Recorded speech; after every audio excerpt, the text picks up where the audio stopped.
Nous avons un combat à mener qui n'est autre que celui de travailler pour l'unité du corps. Et comme vous le savez tous, on n'apprend rien à quelqu'un. Il n'y en a pas deux corps, il y a un seul corps. Et on va se rendre compte que quand on parle donc de ce corps, c'est Dieu qui forme ce corps, comme nous le connaissons déjà tous. Et de la même manière que depuis l'Ancien Testament, c'est-à-dire que Dieu, pour se faire un peuple également, c'est lui qui va se former ce peuple. Et plus tard, ce peuple devrait sortir pour faire ce que lui veut. Et c'est au travers de ce peuple également qu'il va permettre que le tabernacle soit construit. Et ça voudrait bien dire que tous les membres de ce peuple, quand il fallait faire les travaux du tabernacle, en fait, on va se rendre compte que personne ne travaillait pour lui-même. C'est-à-dire que tous, que ce soit ceux qui travaillaient physiquement, que ce soit ceux qui apportaient leurs biens, chacun à son niveau, œuvrait, ayant un seul objectif, c'est qu'on puisse voir le tabernacle être construit. Et qu'il n'y avait personne qui essayait de faire quelque chose pour lui, ou de montrer quelque chose d'extraordinaire. Mais tous travaillaient pour un objectif bien précis, celui de voir ce tabernacle, voir le jour et être construit et que Dieu lui reçoive la gloire.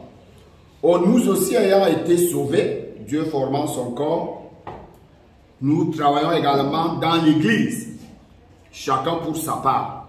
Et c'est pour ça que nous allons lire donc quelques versets bibliques pour essayer de voir quelques recommandations que le Seigneur nous donne. Et je me dis que ces recommandations devraient nous concerner, nous, premièrement, en tant que leader. Parce que le peuple qui est là nous suit. Ils nous suivent, que ce soit dans notre langage, que ce soit dans nos actions, que ce soit dans notre manière de faire. En fait, c'est nous qui donnons le ton. Ça veut dire que si la compréhension parfaite de cette unité n'est pas établie à notre niveau, ce qui est sûr même dans le fonctionnement sur le terrain, il y aura aussi un problème. Et c'est pour ça que nous allons commencer par voir ce texte de 1 Corinthiens 12 et 13 que nous pouvons lire. C'est 13. Nous avons tous en effet été baptisés dans un seul esprit pour former un seul corps, soit juif, soit grec, soit esclave, soit libre.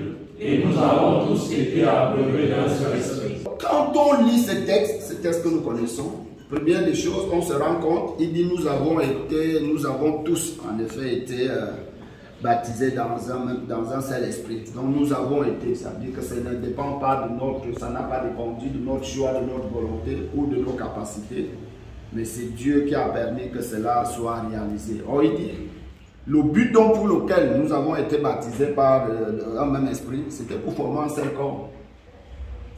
C'est pour cela donc il y a des petites choses que pendant que nous avançons, si ça nous échappe un tout petit peu dans notre fonctionnement, on peut parler de bouche que nous travaillons pour le corps, mais les actions que nous menons sur le terrain ou notre manière d'être, ou des propos même que nous pouvons tenir par moment, viennent à démontrer que ça n'a rien à voir avec le corps.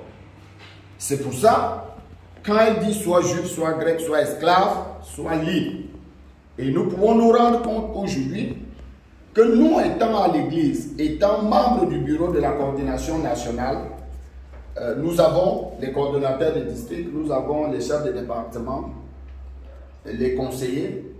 Ça veut dire que nous tous, en fait, nous travaillons pour le bien-être de ce corps. Chacun à son niveau. Parce que c'est ça que Dieu attend de nous. Mais si à un moment donné, nous perdons cela, c'est-à-dire que dans notre esprit, il peut arriver que quelqu'un commence à penser dans sa tête, bien qu'il travaille en disant au nom de Jésus, pour le bien de l'Église, et que lui-même il est là pour le corps, mais seulement ses actions vont démontrer que ce n'est pas pour le bien du corps.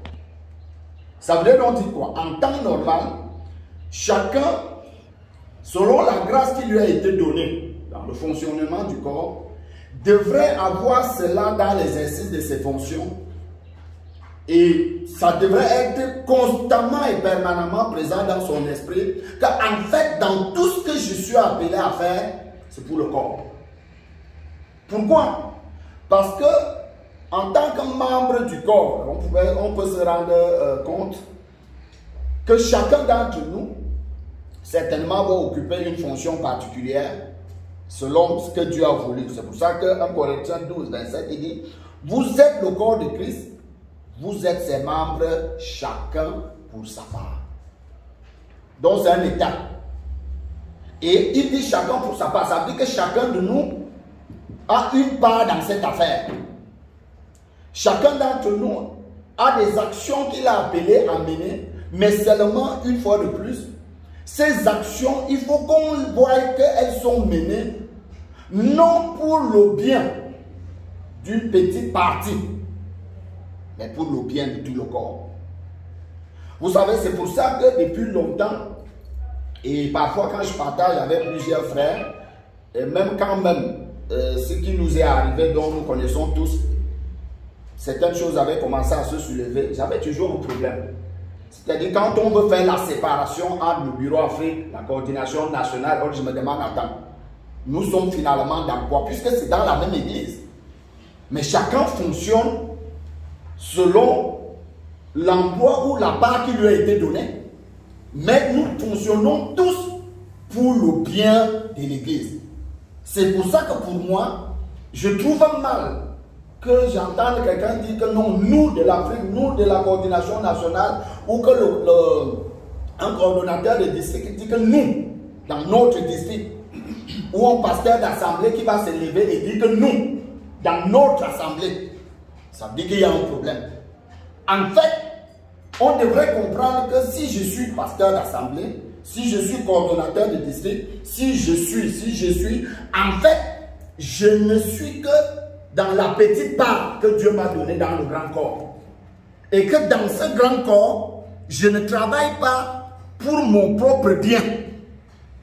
Je travaille pour le bien. C'est pour ça que, pourquoi? Parce que pour que nous soyons, et c'est des petites choses avec lesquelles nous devons faire très attention. Pour que nous soyons ce que nous sommes, ce n'est pas nous qui avons choisi. Ce n'est pas nous qui avons voulu. Exactement comme quand le corps commence à se former dans le ventre d'une femme, ce n'est pas le membre qui choisit la place où il doit être. En fait, c'est encore Dieu qui décide. Et la Bible pouvait dire, la nature elle-même ne vous enseigne-t-elle pas? Ça veut donc dire que dès que ces choses sont établies en nous, en fait, il y a un brin d'humilité qui va commencer à naître. Ça dit que pour te rendre compte que dans ce que je suis, ça n'émane pas de moi, ça n'émane pas de ce que j'ai été plus que les autres, mais c'est que Dieu a voulu que je sois ce que je suis. C'est pour ça que les problèmes commencent avec nous à partir du moment où quelqu'un commence à estimer que ce qu'il est dans l'église, il méritait d'être ça. Où il commence à estimer que la position qu'il occupe dans l'église, c'est à cause de ses capacités, soit intellectuelles, soit à cause de sa position sociale, soit à cause d'un bon nombre de choses qu'il aurait fait. Alors là, il était normal qu'on lui accorde cette position ou encore cette responsabilité. C'est pour cela que quand cela est dans notre esprit, à un moment donné, on commence donc à fonctionner, parfois même avec des revendications. Ça peut ne pas se voir de manière claire, mais de manière fine. C'est là à l'intérieur. Parce qu'on estime quand même. Or, qu'est-ce que Dieu continue à nous dire dans 1 Corinthiens 12 et 18? Est-ce qu'on peut lire en 2, 3? Dieu a placé chacun des membres dans ton corps comme il a voulu. Il a voulu. Ça veut dire donc quoi? Si nous sommes un peu honnêtes, c'est-à-dire que chacun d'entre nous, et que nous rentrions depuis le début, c'est-à-dire le jour où tu as été sauvé, il n'y a personne qui rêvait d'être ce qu'il est aujourd'hui. il n'y a personne qui imaginait qu'il occuperait la position ou la responsabilité qu'il a aujourd'hui. C'est-à-dire que chacun d'entre nous, le jour où tu as été sauvé, tu as été heureux de ce que Dieu t'a sauvé. Pendant que nous avançons, Dieu qui sait le pourquoi, il a sauvé chacun d'entre nous. Et la position qu'il doit occuper dans l'église, Dieu commence à travailler jusqu'au jour où Dieu permet que tu te retrouves dans cette position. Or, une fois donc que cela, Dieu nous accorde la grâce de garder cela constamment dans notre esprit, parce que la chair ne nous lâche pas. En fait, ça nous permet également de rester dans la position d'humilité. Ça nous permet même de considérer même la position de l'autre. Pourquoi? Parce que ce que tu es aujourd'hui, ce que je suis aujourd'hui, ou ce que chacun d'entre nous aujourd'hui, Dieu pouvait prendre n'importe qui pour qu'il soit à cette position. D'ailleurs, ça dit quand nous nous regardons nous-mêmes, parfois même à l'église, il y a des personnes humainement parlant, c'est eux-mêmes qui sont des personnes humainement parlant qualifiées pour occuper les positions dont chacun d'entre nous occupe aujourd'hui. Mais Dieu n'a pas voulu ainsi. Ça veut dire quoi? Ayant cela constamment dans notre esprit, ça nous permet déjà de nous considérer nous-mêmes. Or, si nous n'avons pas cela dans notre esprit, et un petit levain qui va entrer tout doucement, sans qu'on ne s'en rende compte. Parce que je voudrais nous dire, par exemple, ceux qui aujourd'hui ont montré leur face, des petites maladies, là ont commencé petit. C'est-à-dire que ce n'est pas en un jour. C'est pour ça que nous, en tant que responsables d'abord, il y a des choses que nous avons besoin de bien comprendre parce que c'est nous qui montrons le chemin. Le peuple nous regarde, le peuple nous écoute, le peuple nous suit. Ça veut donc dire que si nous-mêmes nous n'avons pas bien saisi ces choses, ça va devenir extrêmement compliqué. C'est pour ça qu'il est important pour nous, pendant que nous avançons, que Dieu nous aide dans ça, et de deux, que Dieu nous aide également à travailler de sorte que chacun, même dans nos districts, même au niveau des assemblées, même à n'importe quel niveau, que chacun soit véritablement à sa place. Parce que l'une des difficultés que nous avons également dans l'église, ou même dans la direction de l'église, c'est que quand quelqu'un n'est pas à sa place, ça complique les choses. Ça commence à ressembler comme quelqu'un qui a appelé à chausser du 40 et on lui fait chausser le 38 ou le 37 et on lui demande de marcher vite et de rester longtemps avec ça sur ses pieds. C'est pour ça qu'il est extrêmement important que Dieu nous aide. C'est pour ça que nous avons besoin de prier. Parce que si chacun est à sa place, ce qui est sûr, les choses vont aller aisément. Vous savez, un membre peut jouer la fonction d'un autre membre, mais il ne peut pas le jouer parfaitement. C'est-à-dire que si on prend par exemple les mains, on dit qu'il faut que quelqu'un marche avec les mains. Il va s'entraîner, il pourra marcher, mais il ne marchera pas comme s'il marchait avec les pieds. Il ne pourra pas courir comme si c'était avec les pieds. C'est-à-dire on peut dire à quelqu'un de manger avec ses pieds. Il va s'entraîner, peut-être qu'il peut le faire. Mais ça ne sera pas exactement comme si c'était avec les mains, la main qu'il était en train de manger. Donc c'est des petites choses dont on a besoin. C'est pour ça qu'à un moment donné, il serait même honnête pour nous. C'est-à-dire que quand j'arrive, que je suis dans une position et je me rends compte que par moi, rien ne marche, vraiment rien ne marche. Que je sois honnête et que je me rende compte, c'est sûr même qu'ici là, je suis dans ma place. Et que même quand demain même il arriverait, même donc, Dieu permet qu'on change. Que je l'accepte avec joie, avec amour, sans faire de problème ni de casse à quelqu'un. Parce que tout ce que nous voulons, tout ce qui est important pour l'église, c'est qu'il faut que ça marche. Et pour que ça marche, ça doit tout le corps, ce n'est pas une petite partie. Amen. Parce que là où nous sommes là, Paul peut dire ceci dans Colossiens 2, le verset 19, est-ce qu'on peut lire?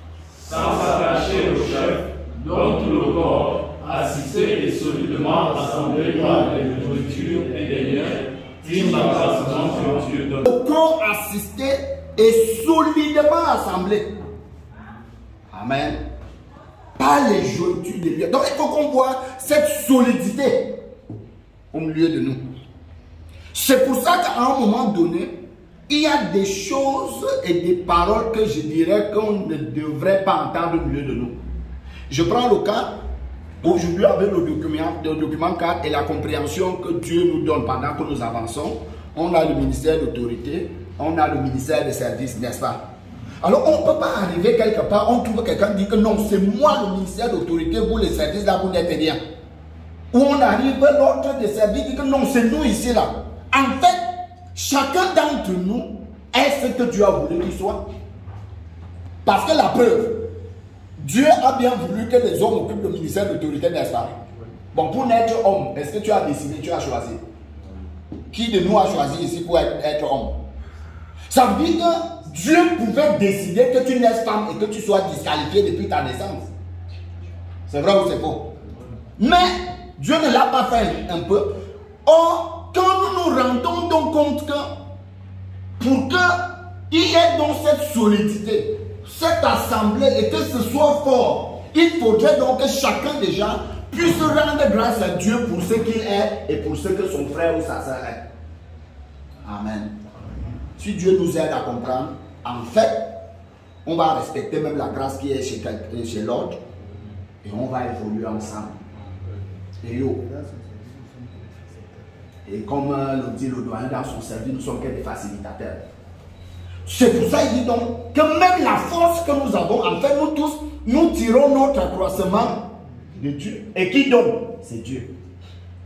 Ça veut dire qu'on dit que même pour exercer même, permettez-moi l'expression, même pour remporter même les exploits, produire les résultats dans l'église, c'est encore Dieu qui donne la force là. Amen. En fait, moi j'ai fini par comprendre et me rendre compte qu'en réalité, personne de nous n'est meilleur que l'autre. C'est-à-dire que dans l'église, il n'y a personne qui est meilleur que l'autre. Il n'y a personne qui est meilleur que l'autre. Donc pourquoi? Parce qu'il dit que c'est lui qui donne. Ça veut dire que s'il ne te donne pas, tu n'as rien. Donc personne ne peut donc se vanter que vraiment moi je fais, moi je suis, c'est à cause de moi vraiment quand je regarde l'autre. En fait, des langages pareils. Ça veut tout simplement dire qu'un leader qui tient les langages pareils, il n'a rien compris. Et il a des problèmes. Et il va nous causer beaucoup de problèmes. Amen. Lisons Ephésiens 4 de voir. C'est de lui, oui, grâce à tous les liens de son assistance, que tout le corps, bien coordonné, formant un solide assemblage, tire son accroissement selon la force qui fonctionne à chacune de ses parties, et s'édifie lui-même dans la charité. Ça dit quand toi tu as ça, tu te vantes encore avec quoi? Il commence à dire que c'est de lui.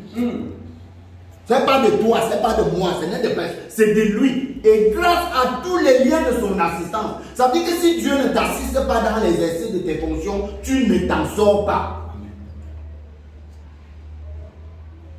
Amen. Donc c'est pour cela donc en fait j'ai envie de dire que dans cette affaire c'est pas la magie. Donc il faut juste être dépendant de Dieu. En fait, l'assistance de Dieu, ce qu'il produit en toi, c'est le résultat de ça que nous on voit physiquement. Ça veut dire que si Dieu ne t'assiste pas, s'il ne produit rien en toi, on ne verra rien.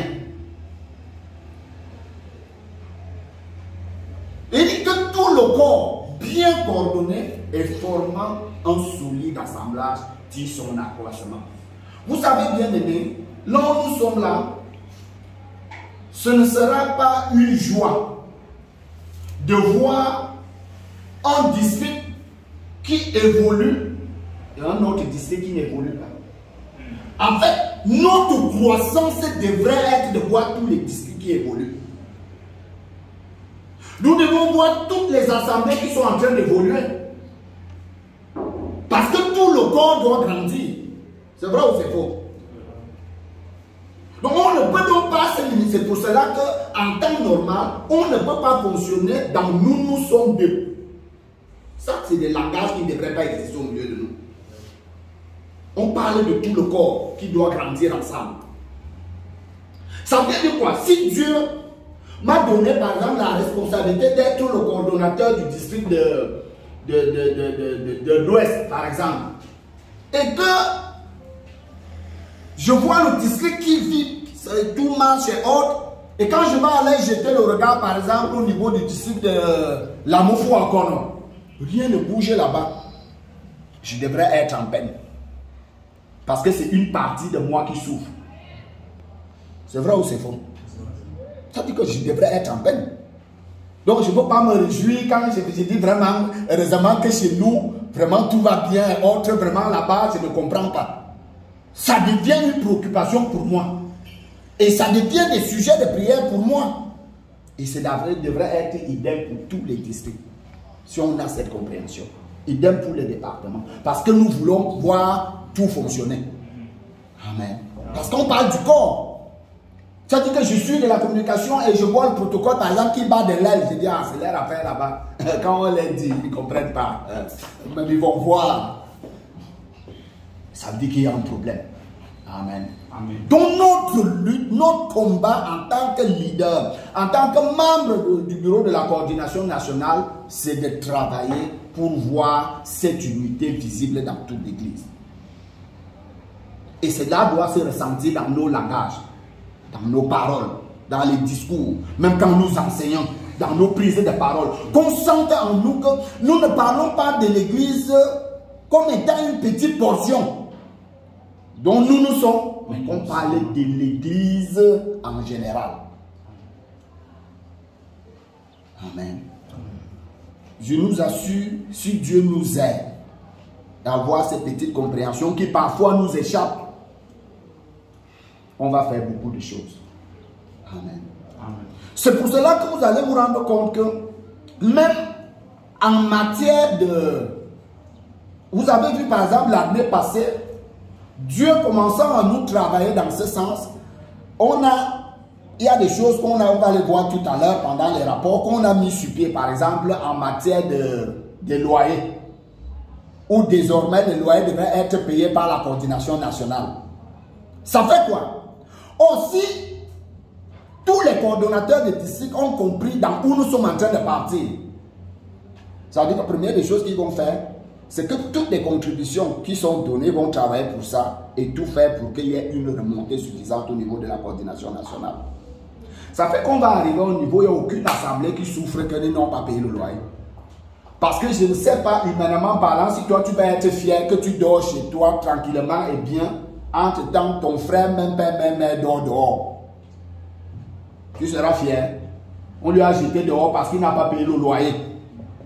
Et toi, tu dis, ah, il n'a qu'à dormir là-bas et tout ça, là, moi, je suis content, j'ai payé ma part. Est-ce que tu seras fier? Oh, c'est la même chose que nous-mêmes, aucun de nous ne devrait être fier que c'est bon chez lui, mais il y a une assemblée là qui a les arriérés, peut-être, je ne sais pas moi, de 6-7 mois de loyer parce qu'il n'arrive pas à joindre les deux bouts, alors que chez lui, de son côté, Dieu a mis les capacités, les moyens, ce qu'il faut que ce problème pouvait être résolu. Amen. Donc même dans nos actions, ça doit se voir. Ça dit qu'un peu, comme Jean pouvait dire, petit enfant, n'aimez pas seulement la parole. Ça dit qu'il faudrait qu'on sorte dans cette histoire, vraiment, nous sommes une seule église, nous sommes le corps, mais dans nos actions, ça ne se voit pas. Amen. Parce que c'est de lui que ça sort. Et dis donc, ça se passe donc selon la force qui convient à chacune des parties et signifiant en lui-même. Et 2 Corinthiens 3, 5, nous voyons. Ce n'est pas dit que nous soyons par nous-mêmes capables de concevoir quelque chose comme venant de nous-mêmes. Notre capacité, au contraire, est de Dieu. 1 Corinthiens, on peut lire en 2, 3. Oui, il y a de langues différentes, mais c'est le même esprit qui est là. Il y a des façons de servir différentes, mais on sert le même Seigneur. Il y a des activités différentes, mais c'est le même Dieu qui les produit toutes en nous tous. Chacun reçoit le don de montrer la puissance de l'Esprit Saint, et cela pour le bien de tous. On a dit qu'il fait ça pour lui. Donc tout ce que Dieu nous a donné, en fait, c'est pour que ça serve à toute l'église. Il n'y a rien. Ça dit que on dit que non, ça c'est pour nous. Amen. On peut avoir un district, c'est pour ça que cette affaire où chacun se bat et se concentre sur ce qui concerne son district ou son assemblée ou je ne sais pas moi quoi, que Dieu nous aide à sortir de là. C'est-à-dire que même quand je travaille pour que mon district marche, il faut que je pense aussi qu'il y a un district là-bas qui peut avoir des difficultés. Amen. Que ce soit dans mes prières, que ce soit dans les actions que je suis appelé à mener autres. Effectivement, ça vient donc équilibrer si on le comprend davantage pour que cela soit véritablement efficace et réel sur le terrain, si on le comprend véritablement avec la notion des besoins pressants. Amen. Pourquoi? Parce que vous allez vous rendre compte, et peut-être qu'on va voir ces réalités quand les rapports nous seront donnés, même les rapports financiers, c'est que Dieu, pour nous aider, nous donne des instruments pour qu'on avance ensemble. Mais parfois, nous-mêmes, on essaie de dévier. Donc, vous allez vous rendre compte, on a reparti le taux de pourcentage des besoins pressants et autres et tout ça. Et les uns et les autres également ont des choses à faire et autres. Mais tu vas te rendre compte que pour mobiliser les gens pour un programme que j'ai initié pour mon district, il y a un type de langage que je peux tenir. Hein? Parce que je veux que le programme de mon district réussisse. Et je veux tenir un langage, je veux marteler, je veux tout faire. L'argent finit par sortir. Maintenant, dès qu'on dit besoin pressant, comme je ne vois pas mon compte dedans, et c'est pour ça que quelqu'un peut commencer même de manière simple. Nous, on a même quoi dedans, tout l'argent part à la coordination nationale et à l'Afrique. Alors, comme il n'y a donc pas mon compte dedans, j'y vais avec légèreté. Amen. Oh, bien aimé, parfois, ça commence à venir des assemblées par les pasteurs. Et je voudrais vraiment attirer notre attention là-dessus. Le pasteur commence à dire vraiment, nous, on ne trouve pas notre compte, ils prennent tout l'argent et autres et tout ça là. Si le responsable, le coordonnateur de district, lui-même, il n'est pas vigilant, dès qu'il écoute, il dit ça peut être vrai. Effectivement, même, c'est nous-mêmes qui faisons tout ici. Mais seulement ce qu'on oublie, c'est que le pasteur qui te dit aujourd'hui que la coordination nationale, le bureau Afrique prenne tout, c'est le même pasteur, si on prend tout, on vous remet, on dit district prend tout, assemblée, ça. Lui-même, il va dire le district produit quoi? C'est nous en assemblée qui produisons tout et ils prennent tout. Et à la fin, toi-même, tu te retrouves en difficulté. Amen. Oh, bien aimé, si nous comprenons donc que la répartition qui a été faite, ça permet d'équilibrer et de travailler même davantage pour l'unité du corps de manière réelle. Pourquoi? Si autant que tu mets l'accent pour les contributions d'un programme que Dieu t'a permis d'initier, autant tu mets l'accent et tu suis réellement les contributions de besoins pressants, ce qui est sûr, les contributions étant énormes, ce sera facile que le gars qui est là-bas, je ne sais pas moi, en doc, l'assemblée qui bat de l'aile en brousse là-bas, qui n'a rien, puisqu'il y a les moyens, qu'on soit capable même de prendre un missionnaire à Yaoundé, à Douala, je ne sais pas qui a toutes les grâces et les ressources que Dieu a mis en lui et l'affecter là-bas pour un bout de temps et mettre tout ce qu'il faut à sa disposition pour que cette assemblée aussi sorte du lot et qu'on voit qu'on a une grande assemblée là-bas. Et c'est idem pour tous les districts, pour toutes les autres assemblées. Amen. Puisque parfois, les districts qui se meurent ou les assemblées qui se meurent, parfois ce n'est pas de leur faute, c'est que peut-être des personnes qui sont là, Dieu ne leur a pas donné la grâce nécessaire pour gérer. Il faut des ressources qui viennent et qui viennent gérer, on voit le district ressortir. Je prends un exemple qui est sous nos yeux. Nous avions un district du Mbam, le district du Mbam Ekim, qui était, j'ai envie de dire, presque mort. Presque mort. Quand nous avons souvent une réunion comme celle-ci, les rapports qui sortaient de la base, rien. Tu dis mouvement des femmes, tu dis les femmes, rien, les hommes, rien, les autres là-bas, rien. Donc tout, rien. Mais quand Dieu a fait grâce, qu'avec un peu de moyens, qu'on prenne notre frère, le pasteur Achille Nyoun, et que on met à sa disposition le minimum, vraiment le strict minimum, ayant abandonné sa famille à Douala, pour qu'il descende là-bas sur le terrain. Et qu'on soit capable de mettre une moto à sa disposition, au nom de l'église, pour qu'il fasse le tour, qu'on soit capable de payer son loyer, pour qu'au moins il puisse se tenir, qu'il n'ait pas besoin qu'il passe tout.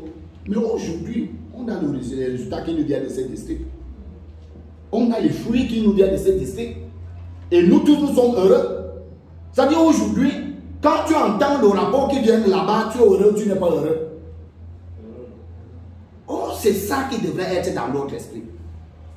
Ça veut dire donc qu'on est capable de relever, d'apporter tout ce qu'il faut pour que chaque assemblée, pour que chaque disciple vive, si seulement et seulement nous comprenons que tous nous travaillons pour un seul corps. Amen. Et que chacun ne se penche pas. Je voudrais vraiment que c'est ça que Dieu nous aide à comprendre. Alors, c'est pour ça qu'il dit que tout ce qu'il nous a, il nous donne. C'est lui qui produit, c'est le même Dieu qui produit toutes ces choses en nous. Et c'est lui également qui permet que nous puissions montrer sa puissance par ce qu'il fait en nous. Et les gens peuvent témoigner et rendre grâce à Dieu. Amen. 1 Pierre 4, 10 autant pour moi. Est-ce qu'on peut lire 1, 2, 3? Comme de bons dispensateurs et diverses grâces de Dieu, que chacun de vous mette au service des autres le don qu'il a reçu. Amen. En fait, ce que nous avons, il dit on l'a reçu, n'est-ce pas? Et la seule chose dont il nous demande, c'est de mettre au service des autres ce qu'on a reçu. Amen. Et une fois de plus, vraiment, je prie que Dieu nous aide dans ça. Et que chacun d'entre nous, pendant que nous achevons l'année 2023, pendant que nous allons entamer l'année 2024, que cela soit véritablement présent dans notre esprit. Que là où nous sommes là, aucun de nous ne travaille pour lui, pour sa gloire, pour sa propre réussite à lui, en tant que coordonnateur de district, en tant que chef de département, et que chacun comprenne qu'il travaille pour le bien du corps. Amen. Pourquoi? Si nous prenons même nos corps physiques, c'est-à-dire quand Pierre dit que chacun doit mettre au service des autres, le don qu'il a reçu. Là où nous sommes là, nos membres du corps, il n'y a aucun membre du cœur qui travaille pour son bien-être à lui. C'est-à-dire que chaque membre du corps travaille pour le bien-être de tout le corps. C'est-à-dire quand les yeux voient, les yeux ne voient pas pour lui, c'est pour tout le corps. Si les yeux ne voient plus, tout le corps va se retrouver en train de se cogner contre le mur. C'est vrai ou c'est faux? Quand les pieds ne marchent pas pour eux-mêmes. Et ainsi de suite. Ça veut donc dire que chacun d'entre nous, selon la position qu'il occupe, selon la grâce de don que Dieu lui a donnée, dans sa réflexion, il doit savoir qu'il réfléchit et il travaille pour le bien de tout le corps.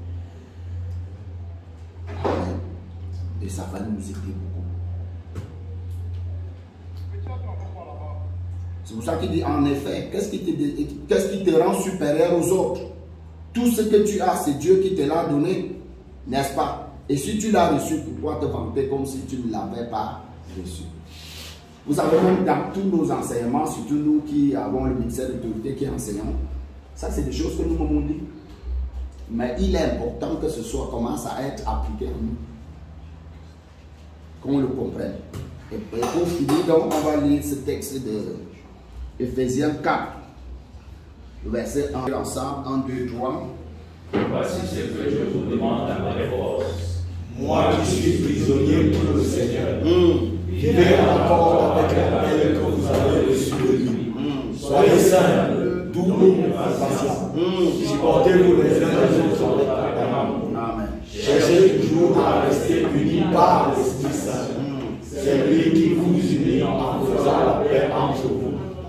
Ça, c'était aussi le vœu le plus cher de Paul. C'est pour ça qu'il dit, voici ce que je vous demande. Avec force. Amen. Avec force. Il dit, moi qui suis prisonnier pour le Seigneur, vivez en accord avec l'appel que vous avez reçu de lui. Soyez sains. Soyez sains. Doux et patients. supportez-vous les uns les autres avec amour. Et quand Dieu nous dit ça, il sait que nous sommes des êtres sauvés, mais étant dans un corps charnel. Et qu'il peut arriver des moments où on ne va pas se comprendre. Il peut arriver des moments où il y aura des petites difficultés, des petites choses, mais seulement, il faut qu'on soit capable de se supporter avec amour. Il dit, cherchez toujours à rester unis par l'Esprit Saint. C'est lui qui vous unit en faisant la paix. Et il continue. Il y a un seul corps et un seul esprit. Dieu vous a appelé aussi à une seule expérience. Il y a un seul Seigneur, une seule foi, un seul baptême. Il y en a un seul Dieu. Il y a un seul Dieu et Père de tous. Il est au-dessus de tous. Il agit par tous et il habite en tous. Dieu nous a donné ses bienfaits, mais le Christ a mesuré à chacun sa part. Amen. Rien qu'à la compréhension de ces quelques éléments, je crois que même ceux qui vont nous regarder, même ceux qui vont nous voir fonctionner, comprendront qu'effectivement, ces gens fonctionnent véritablement en tant qu'un seul corps. Amen. Ça fait que même dans le truc, j'insiste, et c'est le travail que les coordonnateurs de district, c'est le travail que les chefs de département, même dans l'exercice de leur fonction, doivent marteler que ceux qui sont appelés à conduire comprennent que personne ne travaille pour lui, mais tous nous sommes un seul corps. Et nous travaillons tous ensemble pour le bien du même corps. Et la gloire vient à notre Seigneur qui nous a appelés. Merci.